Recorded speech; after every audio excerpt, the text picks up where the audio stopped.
जोहार साथियों, जय भीम, जय संविधान। साथियों, चंद्रशेखर भाई कल से पार्लियामेंट के अंदर ही हमारे देश के संविधान निर्माता बाबा साहब अम्बेडकर की प्रतिमा के आगे ही आप युवाओं के लिए आपके दर्द को देखते हुए कल जो हुआ है घटनाक्रम, उससे हम ही नहीं पूरा देश जो मानवता में और जो युवाओं की भावना रखता है वो सब पीड़ित हैं।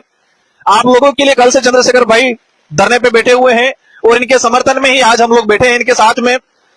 साथियों, आपने जो लड़ाई लड़ी है, ये मैं जहां तक मानता हूं कि आजादी के बाद पहली बार युवा साथी स्वतंत्र होके बिन राजनीतिक लड़ाई है ये।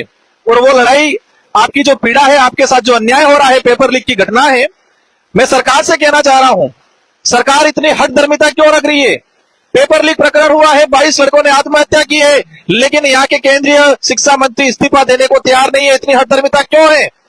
आप लाठियां बरसा रहे युवाओं पे, आप युवाओं को, हमारी बहन बेटियों को सड़कों पे घसीट रहे हो, लेकिन आप इस्तीफा देने के लिए तैयार नहीं। इस्तीफा तो ठीक है, सरकार की तरफ से एक डेलीगेशन भी उन युवाओं से चर्चा करने को जाने को तैयार नहीं है। इससे बड़ा दुर्भाग्य और कोई नहीं हो सकता है। ये वर्तमान सरकार का हठधर्मिता, उनकी तानाशाही का परिचय है। हम लोग, हमारे साथ जी, साथ ही हमारे सीनियर साथी यादव जी, हम सब लोग, और हम ही नहीं, आपसे इस पार्लियामेंट में किसी भी पार्टी जो वर्तमान में एनडीए के साथ है, इनके अलावा जो युवाओं की हित की बात करता है, वो सब आपके साथ में खड़े रहेंगे। जंतर मंतर था, जलियांवाला बाग नहीं था। इस सरकार ने जनरल डायर की तरह इसको जलियांवाला बाग बना दिया कल। दूसरा, जो राजस्थान में जो पेपर लीक में पकड़ा गया, उसने कहा कि बड़ी मछलियां इसमें शामिल हैं, तो और सरकार की चुप्पी और मंत्री पे ना कार्रवाई होना इस बात पर इशारा कर रहा है कि बहुत बड़े बड़े लोग इसमें शामिल हैं, कि जिन पे आंच आएगी। इसलिए ये सुप्रीम कोर्ट को भी इसका स्वतः संज्ञान लेना चाहिए और सख्त कार्रवाई करनी चाहिए, वरना न्यायपालिका से भी लोगों का भरोसा उठ जाए।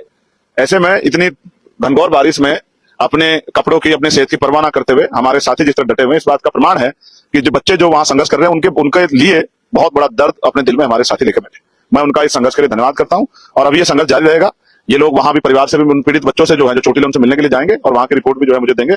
और मैं यहाँ बैठ के जो है, जब तक सरकार जो है बच्चों से वार्ता नहीं करती, आंदोलन हम लोग जारी रखेंगे। कुछ नौजवान नेता है, और ये कोई मंच और पार्टी का पॉलिटिकल माइलेज का मुद्दा नहीं है। ये मुद्दा ये है कि हमें फ्री पुलिस से लड़ना पड़ना, पुलिस के अंदर भी जो लोग हैं, गाँव के लोग हैं, और ये लाठीचार्ज, ये किसान परिवारों के बच्चे, और ये लाठीचार्ज आपको पता है कमिश्नरेट किसके अंडर में है? ये कमिश्नरेट और पुलिस प्रणाली गृह मंत्री के अंडर में, और गृह मंत्री के ध्यान में नहीं हो, ऐसा संभव नहीं है। और जो एक नौजवानों के अंदर एक पीड़ा सबसे बड़ी है कि जिन मोदी जी को हमने 3 बार वोट दिए, उनकी हर बात को सच्चाई मानते हुए, उनकी जो वो बात करते थे मन की बात, और लोगों ने उसको सच्चाई मानी। जब इनके मन में क्या है, वो कल हमने देख लिया कि इनके लिए बहुत से बीजेपी के नेताओं के रिश्तेदार, छोटे बच्चे भी वहां पर थे, मुझे मिले थे, लेकिन वो व्यवस्था बदलना चाहते हैं। और लोकतंत्र के अंदर व्यवस्था बदलने की बात करना कोई गुनाह नहीं है। ये बाबा साहब ने हमें संविधान दिया, ये लोग संविधान की शपथ हमें दिलाते हैं पार्लियामेंट के अंदर। और बच्चों ने पार्लियामेंट जाने की जिद की, तो पार्लियामेंट के अंदर उनके प्रतिनिधि बैठे। और मैं कह रहा हूं, अगर 150 बच्चों को लाकर आप मिला भी देते, एचएम उनसे मिल लेते कल, तो क्या चला जाता। और सबसे बड़ी बात है, एचएम वोट मांगने नहीं जाते, हाथ जोड़ जोड़ के प्रधानमंत्री वोट मांगते, लोगों को मांगते।